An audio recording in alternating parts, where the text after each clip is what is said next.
Hey, everyone. Ah, Granny. You're back. So, no good news for me then?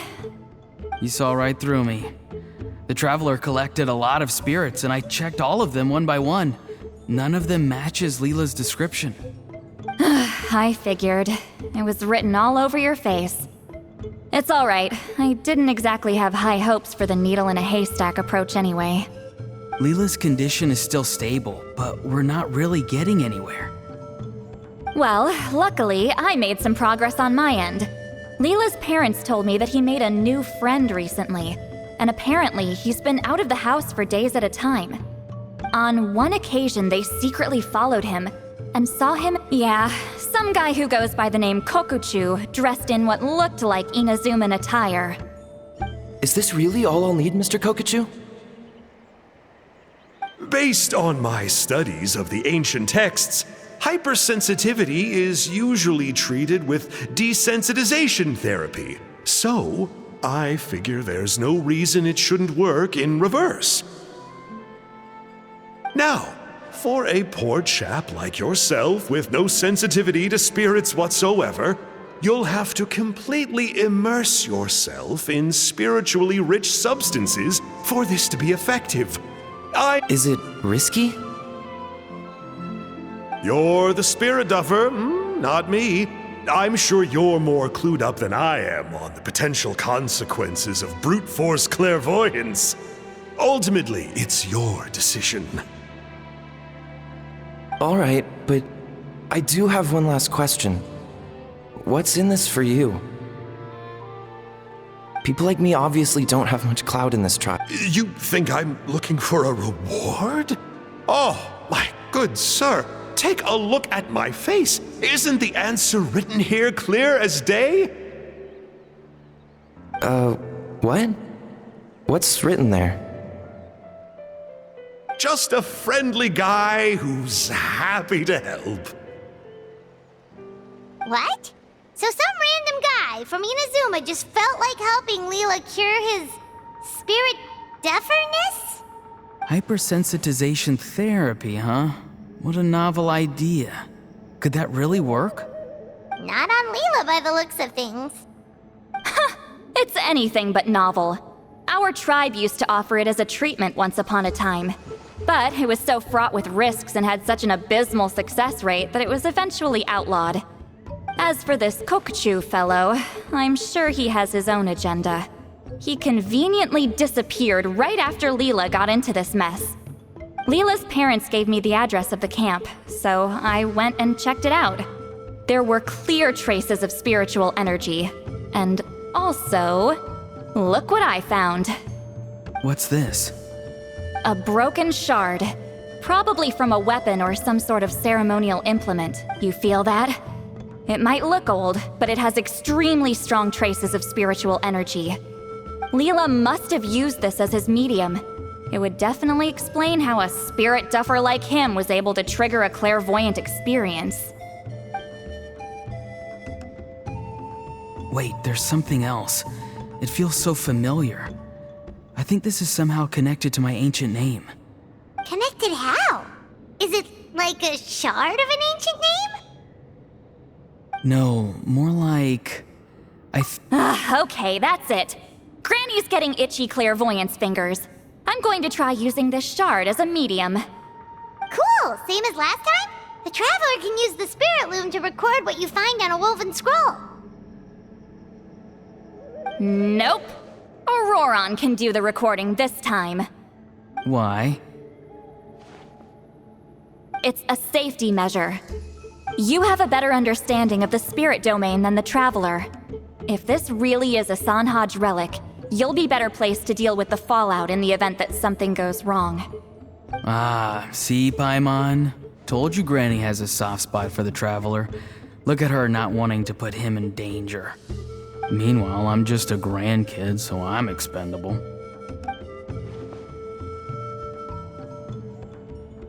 Hey. Sorry, Granny. I'm ready now. Then let us begin.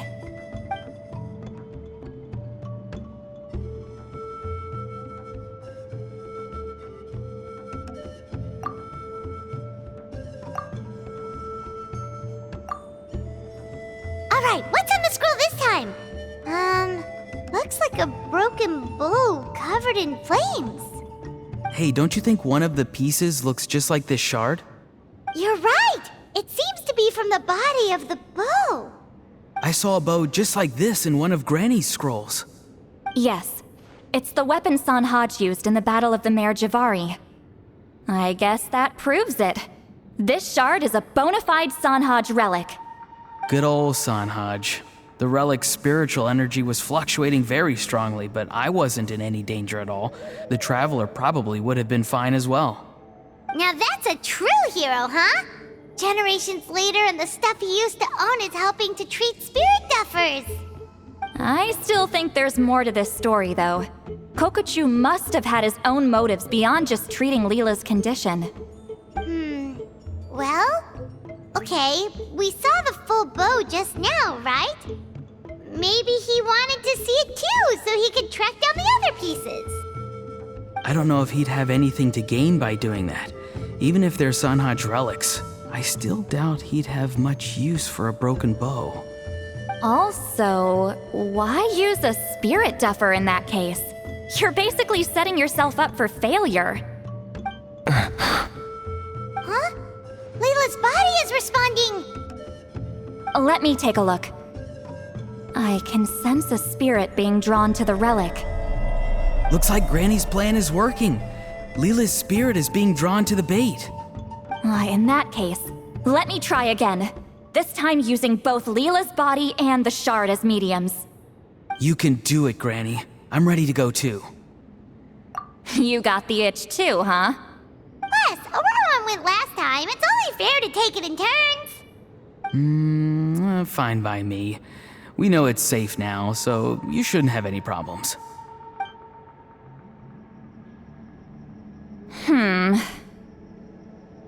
All right, if you insist. Be my guest. Just let me know when you're ready.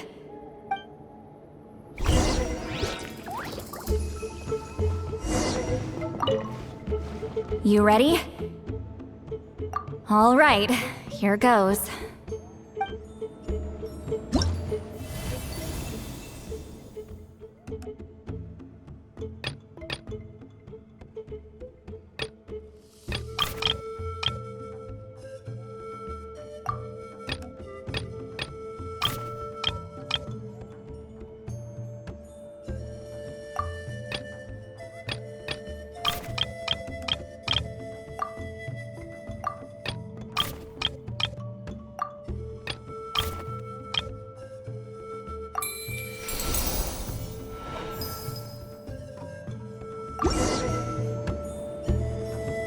Another image has appeared.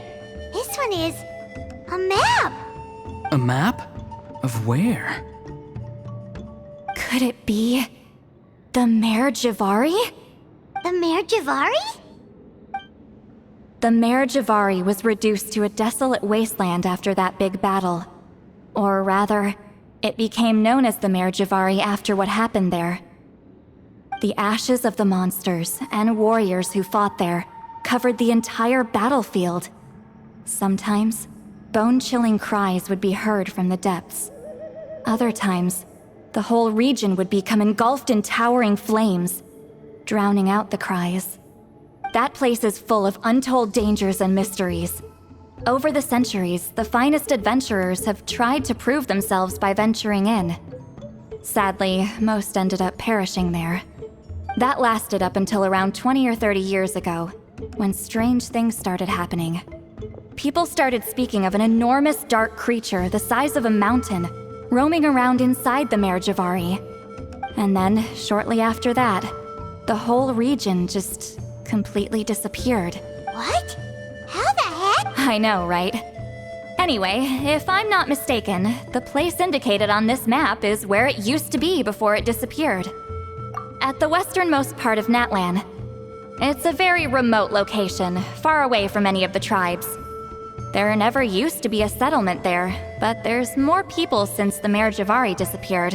Anyway, that's just what I've heard. I've never been there myself. This is what age does to you. The older you get, the less adventurous you become. That's just an excuse. Granny's too lazy to take a trip that far away. Hold on a second. There's a spirit approaching the shard and the woven scroll. Oh, Leela's body is responding again! Quite a strong reaction this time. Does this mean what he was really seeking was the Mayor Javari's location? I sense it too. There's a soul nearby. Almost a complete one. This is creeping Paimon out! Seems like the plan is working.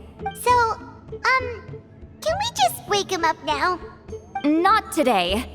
You might think bringing a spirit back into its body is like pouring water from one bottle into another, but it's far more complicated than that. I need to borrow a ceremonial sword and make some other preparations. It'll take me about 2 days. But don't worry, now that his spirit's returned, there's just one step left.